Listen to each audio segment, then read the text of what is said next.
ভাবুন, এমন একটা দেশ যেখানে আপনি হাসবেন কি কাঁদবেন সেটাও সরকার ঠিক করে দেয়, যেখানে ইন্টারনেট নেই, স্বাধীনতা নেই, আর একটা ভুল কথা বললেই আপনি হঠাৎ করে অদৃশ্য হয়ে যেতে পারেন। এই দেশটাই হলো নর্থ কোরিয়া।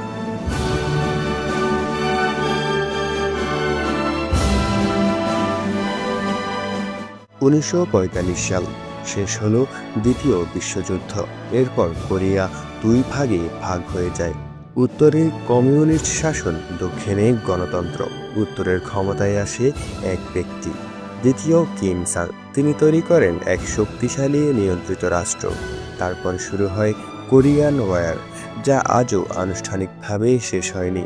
উত্তর কোরিয়ায় কোনো গণতন্ত্র নেই, এখানে চলছে ডাইনেস্টিক রুল, একই পরিবারের শাসন।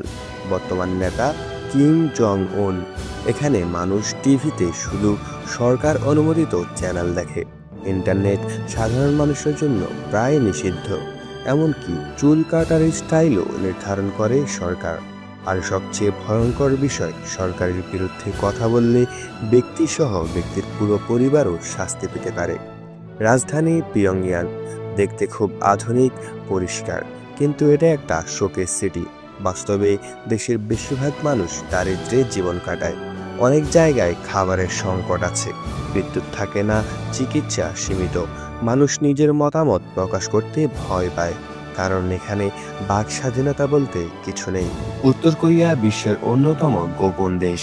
তাদের কাছে আছে পারমাণবিক অস্ত্র, জানিয়ে তারা প্রায়ই বিশ্বকে হুমকি দেয়। যখনই বিশ্ব রাজনীতির মাঠ উত্তপ্ত থাকে, তখন মাঝে মাঝে লিডার কিম জং উন মিসাইল পরীক্ষা চালায়, জানিয়ে উদ্বিগ্ন থাকে আমেরিকা, দক্ষিণ কোরিয়া এবং জাপান সহ বিশ্বের অনেক পরাশক্তি। কিন্তু আসলে এই দেশটা কতটা শক্তিশালী আর কতটা শো অফ, সেটা কেউই পুরোপুরি জানে না।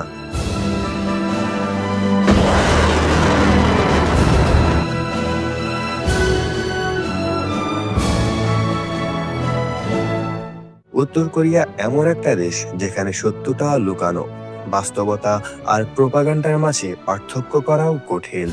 এটা কি শুধুই একটা স্বৈরশাসনের উদাহরণ, নাকি বিশ্বের সবচেয়ে বড় সিক্রেট?